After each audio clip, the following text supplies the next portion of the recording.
So, an interesting initiative, a new way of looking at waste expressed in a carbon metric. So, it's a new idea, and you should have a look at it. This is not the best of slides, but what I'm really trying to illustrate here is that you can see we're boxing ourselves into a constrained situation. We want to recover resources, materials, but we really don't want incineration. We want to keep that as a last resort, and so on. So, real challenges. But in this slide here, the most important thing to pick up on is that those countries that are performing very well with incineration, that's the grey, not recycling, right? Like Belgium, Denmark, Germany, they all have a good element of recycling. This is 2003, so they will be about 35%. Oh, composting is that. So recycling and composting is that. So quite a large chunk, 50% recycling. They all have an established energy from waste system. So those who argue that recycling energy from waste kills recycling just have to look at Europe, the northern countries of Europe, and see how they're performing. Okay? So, if I move on and show you this a little bit better, these are the recycling rates for the good performing countries and the UK. As you can see, the UK has gone from 10% recycling on the municipal waste up to now 40%, 2010, 40% recycling. But look at Denmark. Denmark was there 10 years ago. Netherlands, Austria, Germany, they were there 10 years ago. Hence, they're comfortable about introducing landfill directives that ban organic waste to landfill, because they're there. They've achieved it. It's the UK and other states that have struggled. But this journey that we've been on has resulted in expenditure into new infrastructure and new services. If we look at that in terms of waste generated per person and sent to landfill, what you've got is Denmark with most of the waste, nearly half a ton per person is sent to incineration in Denmark. And what you find in Denmark is lots of incinerators or waste-to-energy plants located throughout the country, industrial parks delivering energy and delivering heat. An integrated approach the Danes are doing, Denmark are doing, but also high recycling as well. Many are down here, but the UK, very, very low. The UK doesn't have much incineration. So our challenges when we're faced with packaging waste regulations or landfill directive bans and so on is that we don't have that infrastructure on incineration or energy recovery. So we are really struggling to try and deliver. I have some slides that will touch on what we're then trying to now do.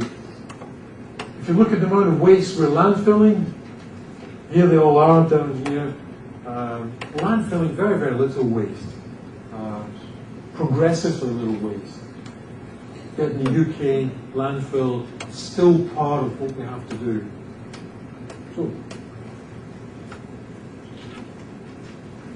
So that first wave has all been about recycling and composting.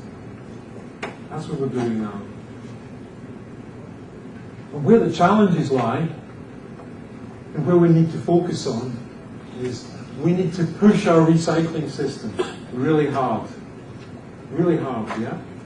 So you take, there are 32 municipalities across all of Scotland. These are the schemes they have for collecting paper, glass, plastic at the curbside. And as you can see, cities like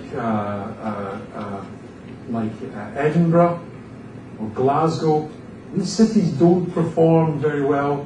Shetland Islands, they don't perform very well. But you may find a few councils perform really well we've got to look at the reasons for that. Is that about housing type? Is that about demography?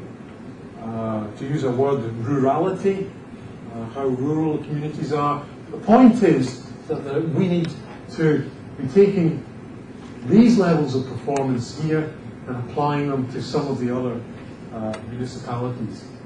Unless you've got the data and you know how much waste is coming out, unless you're doing waste composition and so on, and working with your waste contractors, no one will ever be able to discover how much waste is coming out and how schemes are performing. Data is key to be able to do that.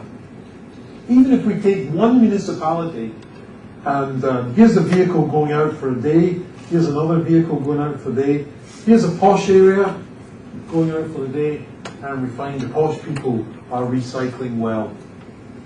Yeah. One thing I've discovered about recycling is that in posh areas, wealthy achievers, what you find is that people in it.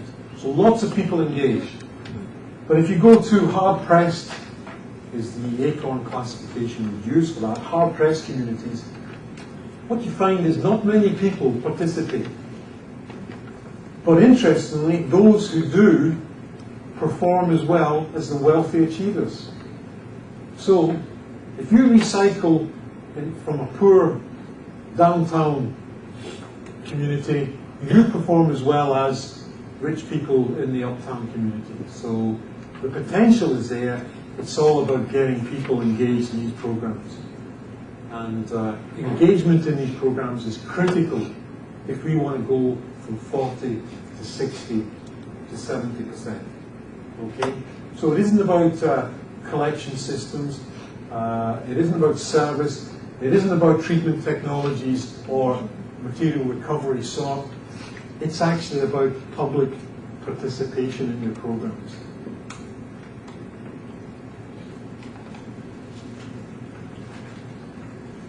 Okay, so we have this pressure on us. We can't incinerate, can we? We can't incinerate. We're going to do something else.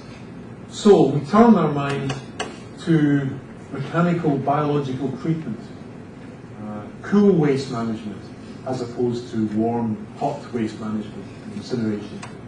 So what you'll find is that we start to apply all sorts of different composting technologies. That try to just use aerobic degradation to try and get that biological, that biodegradable element out of the waste. But our problem is, when we produce this kind of material, which might have plastics and paper and other contaminations in, we suddenly discover, remember what I said, it's waste. It's still waste. There is no market,